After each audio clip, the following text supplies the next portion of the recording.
बिस्मिल्लाहिर्रहमानिर्रहीम। अस्सलाम वालेकुम। इसाराना का सलाम कबूल कीजिएगा। इसाराना यूट्यूब चैनल और फेसबुक पेज पे आपको खुशामदीद कहता हूँ।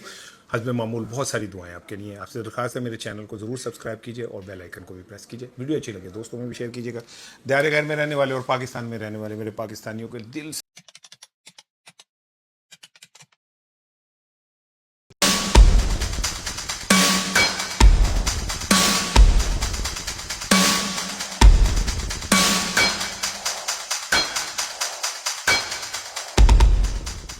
बिस्मिल्लाहिर्रहमानिर्रहीम। अस्सलाम वालेकुम। इसाराना का सलाम कबूल कीजिएगा। इसाराना यूट्यूब चैनल और फेसबुक पेज पे आपको खुशामदीद कहता हूँ। हस्ब मामूल बहुत सारी दुआएं आपके लिए। आपसे दरख्वास्त है मेरे चैनल को ज़रूर सब्सक्राइब कीजिए और बेल आइकन को भी प्रेस कीजिए। वीडियो अच्छी लगे दोस्तों में भी शेयर कीजिएगा। दायरे गैर में रहने वाले और पाकिस्तान में रहने वाले मेरे पाकिस्तानियों के दिल से दुआएं। अल्लाह ताला आपकी मुश्किलात को आसान करे। बहुत मुश्किल वक्त है पाकिस्तानियों में, ख़ास करके लोअर मिडिल क्लास और मिडिल क्लास के लिए। अल्लाह सब की मुश्किलों को आसान करे, सब की इज़्ज़तों की हिफाजत फरमाए। वैसे तो बात करने को तो मेरे पास दिलचस्प साइफ़र ही है।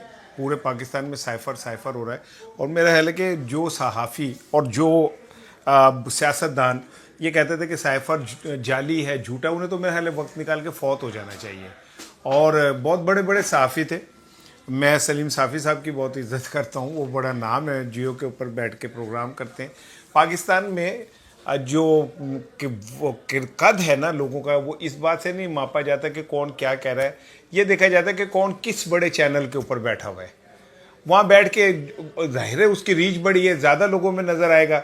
ज़्यादा लोगों में नज़र आएगा तो आप ज़्यादा लोगों के अंदर डिस्कस होंगे और आप पॉपुलर कहलाएंगे। लेकिन अगर कोई छोटे चैनल पे बैठा हुआ बंदा जेन्युइन बड़ी बात कर रहा है तो वो जाहिर है चूँकि छोटे चैनल पे है, तो इसलिए बहरहाल मैं सलीम साफ़ी साहब ने, मुझे अच्छी तरह याद है, उन्होंने कहा था कि ये साफ़र जाली है और जनाब अली अब मैं अगर ये सही साबित हो जाए तो मैं रिज़ाइन कर दूंगा। और लोगों ने भी बहुत कुछ कहा था। इसकी तरफ मैं आता हूँ, लेकिन सबसे दिलचस्प चीज़ सुन लें। ये 28वीं तरमीम का जो शोर शराबा शुरू हुआ है और बज़ाहिर ऐसा लग रहा था कि ये लग रहा है बल्कि कि ये तरमीम पीपल्स पार्टी को डैमेज करने के लिए है। पीपल्स पार्टी ने 18वीं तरमीम की थी, उसके तहत जो विफाक से माली और इंतज़ामी मामला जो हैं सूबों को कन्वर्ट हो गए थे। पूरी दुनिया के अंदर यही असूल है कि सूबे खुद मुख्तार होते हैं और वो एक फेडरेशन के ढांचे में होते हैं। और फिर उसके तहत माली तकसीम जो थी वो भी क्या कहते हैं NFC अवार्ड के तहत सूबों को मिलती थी। कहा यह जा रहा है कि ये तरमीम आएगी तो इसमें ये भी ख़त्म हो जाएगा, सूबों से वापस ले लिए जाएंगे जो इख्तियारात हैं, माली मामलात भी, और ये वो। लेकिन असल गेम ये है ही नहीं। असल गेम है दो। एक तो ये है कि जो राना सनाउल्लाह साहब ने भाड़ा फोड़ा और उन्होंने कहा कि जनाब अली एक्चुअली हम इस तरमीम में हम वोटर की जो उम्र है वो 22 या 25 करना चाह रहे हैं। अब ज़रा बात को समझें। अगर ये 22 तक लेके जाते हैं तो 1.5 करोड़ वोटर जो लिखा हुआ है लोया बंद है करके मोहर लगी है कि PTI का, वो सब इस सिस्टम से माइनस हो जाएंगे। अगर ये 25 तक लेके जाते हैं तो इसका मतलब है कि 2 करोड़ मजमूई तौर पे वोटर जो हैं वो गायब और नून लीग का जो रास्ता है वो सीधा सीधा खुल जाएगा। इससे पहले भी इस तरह की अटैम्प्ट होती रही हैं, लेकिन जेनजी से इनकी मुखालफत में बार बार कहना कि तुसी ना छेड़ मलंगा नू नहीं तो तोड़ देंगे टंगा नू। भाई जी जेनजी नाल ना पंगे लो। पहले आप कहते थे पीपल्स पार्टी तो बर्गर क्लास के लोगों की है, वो इन्होंने कितने दो डंडे पे तो भाग जाएंगे। फिर इस बर्गर क्लास ने ये आपको बताया कि उसने पाकिस्तान की तारीख की सबसे ज़्यादा मजबूत मुज़ाहमत की। आप कहते थे जी इमरान खान दे नाल ते कुड़ियाँ मुंडे जी डांस कर देने जलसे ते ये ते वो है इन्होंने की ज़मीन ते पैर रखने। उन्होंने 8 फरवरी को आपको हैरान कर दिया। 8 फरवरी को जो भी रिजल्ट आया ना उसका क्रेडिट जेनजीज को जाता है। मैंने खुद, चूँकि उस दिन मैंने कार्ड शार्ड लगाया था, इलेक्शन कमीशन था तो मैं फिरन गया था, तो मैंने खुद अपनी आंखों से देखा कि जो नौजवान जिनके वोट नहीं बने थे वो अपनी नानी को, दादी को, दादे को वह पकड़ पकड़ के ला रहे थे और वोट डलवा रहे थे। मुझे पहली दफ़ा बड़ी खुशी हुई कि पाकिस्तान की जो यूथ है वो ना सिर्फ जिम्मेदार है बल्कि उसे इस बात का पता है कि पाकिस्तान के अंदर तबाही कैसे फैली जा रही है, और उससे बड़ी बात यह कि उसने उनके सामने मज़ाहमत करना उसे आती है। میں اپنے اس جین زی کلاس سے بہت خوش ہوں. اور وہ نظامانی کا ایک کالم چھپا تو پورے پاکستان میں پڑھ لو ہو گئی. اس سے آپ اندازہ کر لیں کہ یہ جو جنریشن ہے اس کے ساتھ آپ لوگ پنگا لے کے ٹکر لے کے آپ نہیں جیت سکتے. گل بڑی ہو جائے گی لیکن اصل چیز جو میں نے آپ سے کرنی تھی وہ یہ تھی کہ اس 28ویں ترمیم سے ایکچولی ایسا لگ رہا ہے کہ سجی دکھا کے کھبی کرائی جا رہی ہے اور یہ پنجاب کے اوپر ایک واردات ہونے جا رہی ہے. اور مریم صاحبہ جو ہیں وہ کھل کے ابھی مطلب بظاہر اتنا کھل کے نہیں لیکن کھل کے وہ اسٹیبلشمنٹ کے سامنے آ گئی ہیں. یہ بہت بڑی میں آپ کو خبر دے رہا ہوں کہ پنجاب اسٹیبلشمنٹ کے سامنے کھڑا ہو چکا ہے, آغاز ہو چکا ہے. اس بات کو آگے بڑھایا جائے گا یا یہ ہو سکتا ہے کہ اسٹیبلشمنٹ کو جس طرح پنجاب نے اس پہ ریئیکٹ کیا ہے اسٹیبلشمنٹ کو انہوں نے ایک چتاونی یا وارننگ دے دی ہے. کیونکہ میں بڑا حیران ہوں کہ جس طرح اسٹیبلشمنٹ کی آنکھوں میں آنکھیں ڈال کے وہ چیلنج دیا گیا میں بڑا اس پہ حیران ہوں.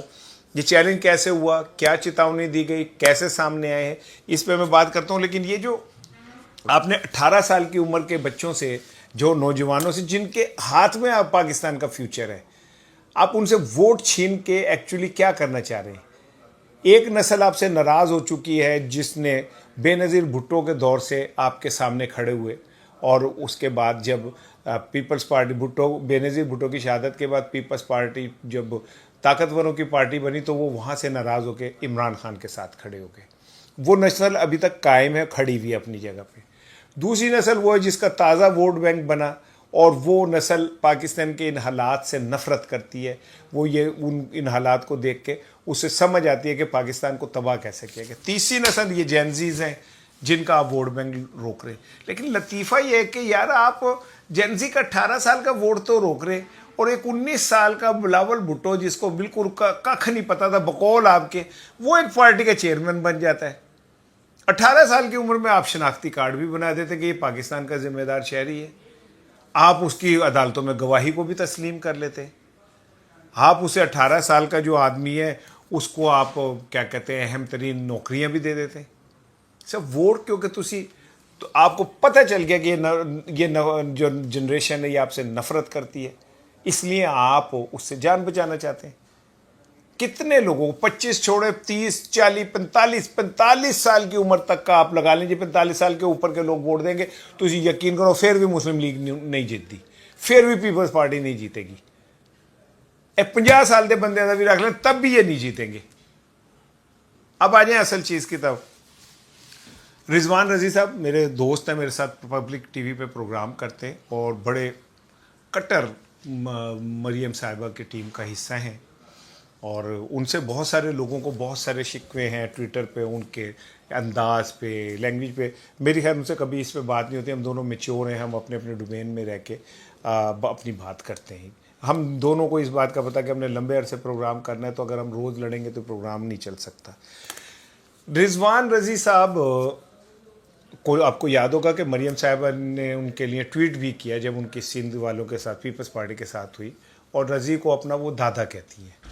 اور رضوان رضی مریم صاحبہ کے ڈیفنس میں ہمیشہ کھڑے رہتے ہیں. پروگرام میں میرے ساتھ بھی بحث ہوتی ہے اور یہ کہا جاتا ہے کہ رضوان رضی صاحب جو بھی کہتے ہیں وہ سمجھ لیں پنجاب حکومت کے الفاظ ہوتے ہیں. رضوان رضی صاحب ایک خاموش ایڈوائزر ہیں پنجاب حکومت کے, یہ مجھے بھی پتہ ہے.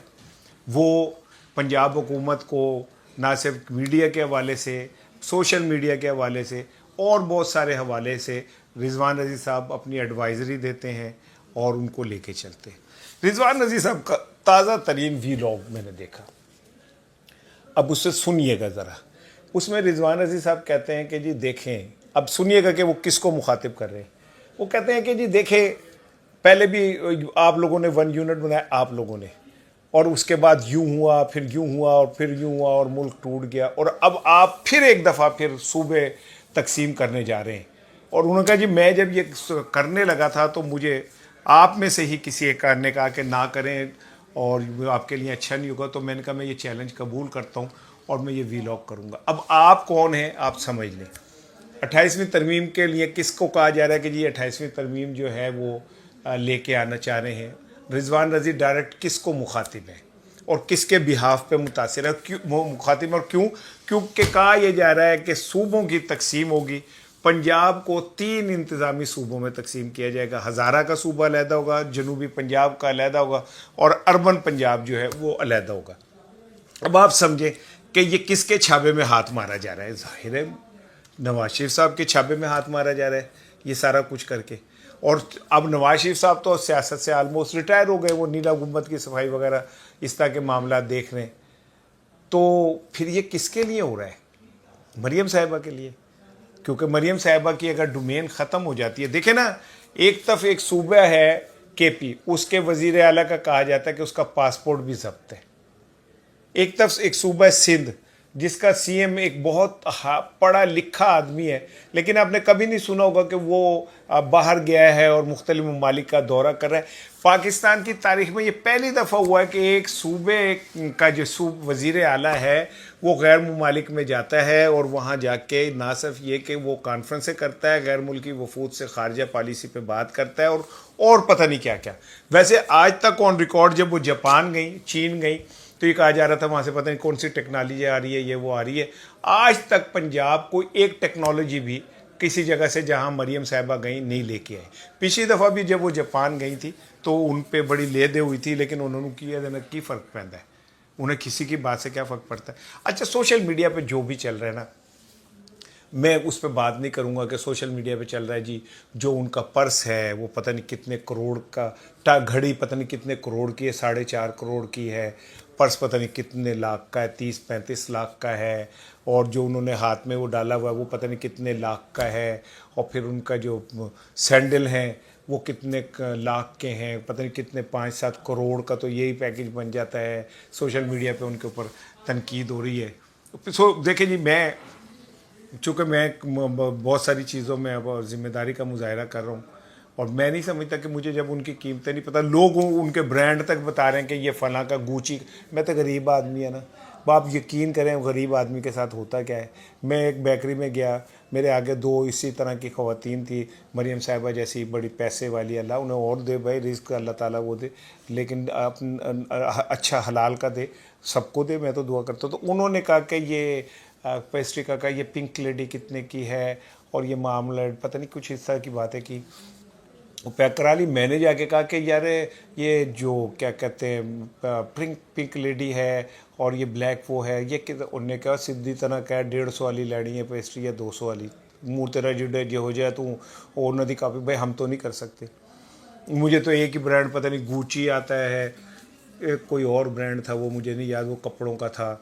तो एनीवे वो करोड़ों रुपए के, अगर वो फिर ये कि उनके पीछे जो तैयारा है वो वही है 1200 करोड़ वाला, गई वो गरीब आदमी के उसके लिए। लेकिन सबसे दिलचस्प बात यह है कि वहाँ उन्होंने कीमे वाला नान भी लगाया। आप अंदाज़ा करें यार, पीछे उनके जो चीफ सेक्रेटरी साहब खड़े हैं ना, जब उन्होंने नान लगाया तो उन्होंने तालियां मारी, लेकिन जब तो किसी ने नहीं मारियां तो उन्होंने हाथ तेजी कर ले। आप एक सूबा जो गुर्बत के अंदर जल भुन रहा है, बिजली के बिलों ने उस सूबे के लोगों की ज़िंदगी तबाह कर दी है, गैस ने ज़िंदगी तबाह कर दी है, उसकी जो हेड है वो अपने दोस्तों के साथ मेरे छोटी बहन अज़मा बुखारी के साथ और मरियम औरंगज़ेब साहिबा के साथ, उनकी तो ट्रांसफॉर्मेशन ही ऐसी माशाल्लाह हुई है, अल्लाह नज़र उन्हें बद से बचाए। तो वो बाको गई हुई है, अब बाको से लेके क्या आएंगी ये मेरा सवाल है। ये जो करोड़ों रुपए लग गए आने जाने में, करोड़ों नहीं लखा लग गए उनके, इसमें पंजाब की हुकूमत को क्या मिला? बहरहाल चले मैं वापस वहीं आता हूँ कि रिजवान रज़ी ने तो डायरेक्ट एक चैलेंज दे दिया इस्टेब्लिशमेंट को, और जाहिर है रिजवान रज़ी जब बोल रहे हैं तो उसके पीछे पंजाब हुकूमत बोल रही है, और जब वो इतना बड़ा चैलेंज दे रहे तो वो एवं तो अक्खा बंद करके तो नहीं देता होना ना। रिजवान रज़ी बहुत समझदार आदमी है, उन्होंने सोचा होगा, सोचने के बाद उन्होंने जब ये कहा कि जी मुझे चैलेंज दिया गया तो मैं अब बोल रहा हूँ, तो उन्होंने तो इस्टेब्लिशमेंट की आंखों में आंखें डाल के कुछ बात कह दी, और पंजाब ने उनको पहले तौर पे आगे किया है ताकि वो ये बात करें। अब इसका क्या रिजल्ट निकलता है ऐसे वक्त ही दसेगा। साइफर में پاکستان میں اگر اخلاق نامی کوئی چیز ہوتی تو آج سائفر کے بعد جنرل باجوہ کے اوپر مقدمہ درج ہو جانا چاہیے تھا، انہیں کٹہرے میں لایا جانا چاہیے تھا. کہتے ہیں ان کی حالت ٹھیک نہیں ہے، اللہ انہیں صحت دے، تندرستی دے، ہماری دعائیں ان کے ساتھ ہیں. بھائی کسی کے ساتھ بھی ایسی تو بھائی سارے ہم تو یہی کہتے ہیں تو سرمایہ ہے، ہستی ہے، تیرا ذکر ہی کیا. ہم تو دشمن کو بھی دوست دعا دیتے ہیں. ہمیں کیا، اللہ خود ہی فیصلہ کرنے والا ہے. اللہ بروں کے ساتھ کبھی اچھا نہیں کرے گا اور اچھوں کے ساتھ کبھی برا نہیں کرے گا. لیکن یہ سائفر آنے کے بعد مریم صاحبہ کہتی تھیں دیکھیں انہوں نے یہ کہہ دیا اب دنیا سے کوئی بھی ملک ہمیں سائفر نہیں بھیجے گا. انہوں نے یہ نہیں پتا کہ سائفر ملک نہیں بھیجتے بھائی، آپ کا سفیر کیسے بھیجتا ہے. پھر اس میں جو سب سے امپورٹنٹ بات ہے، میرے بھائیوں اور میرے بہنوں ذرا نیڑے آؤ تو ذرا گل نو سمجھو، قریب آئیں اور میری بات سمجھیں، بڑی امپورٹنٹ ہے. میں ہر پنجابی کا ٹرانسلیشن اردو میں کرتا ہوں تاکہ میرے اردو بولنے والے جو ہیں وہ یہ نہ کہیں کہ میں یہ کیا بولے جا رہا ہوں. بھائی جان، جو یہ ڈراپ سائٹ ہے اس نے کہا ہے کہ یہ جو ہمیں سائفر ملا ہے، یہ سائفر ہمیں وزیر اعظم ہاؤس کے ذرائع سے نہیں ملا. ان کا دعویٰ ہے جس پہ مجھے یقین نہیں ہے کہ یہ سائفر تو ہمیں عسکری ذرائع سے ملا ہے. میں نہیں مانتا اس بات کو کہ کوئی عسکری ذرائع سے یہ سائفر جو ہے وہ کرے گا. اب یہاں سے اگر میں اس بات کو مان لوں تو پھر میرے ذہن میں ایک بات پیدا ہوتی ہے کہ کہیں ایسا تو نہیں کہ اسٹیبلشمنٹ ابھی نااہلوں سے جان چھڑانا چاہ رہی ہو اور وہ بھی تنگ آ گئی اور اسے پتہ چل گیا کہ ان کا ملبہ اب ہم اٹھا کے ہمارے کندھے تھک گئے. رجیم چینج کے بعد ہم جن کو لے کے آئے تھے نوٹنکی کے، وہ تو انہوں نے تو پاکستان کو مزید تباہی کا شکار کر دیا. عمران خان کے دور میں غربت تھی لیکن عمران خان کے دور میں بے برکتی نہیں تھی.